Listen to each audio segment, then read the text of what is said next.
পরিবারের ক্ষেত্রে আমি যেটা কোনোদিন ভুলব না। আর শহীদ রাষ্ট্রপতি জিয়ার কথা পরে আজকে সুযোগ হবে না।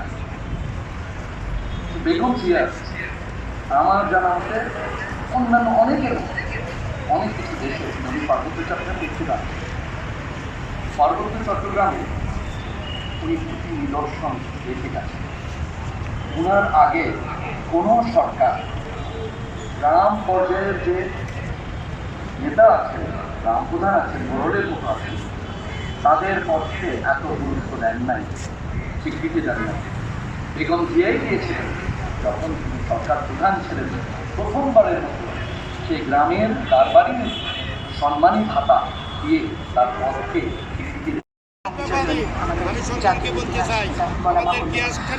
এরপর মঞ্চে আসবেন ব্যবসায়ী সমাজের পক্ষে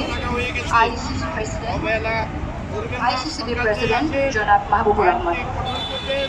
এখানে যারা আইনের লোক আছেন, আইনের লোককে সম্মান করবেন, ট্রাফিক আইন মেনে চলবেন এবং মাদককে না ফেলবেন, ধূমপান ত্যাগ করবেন।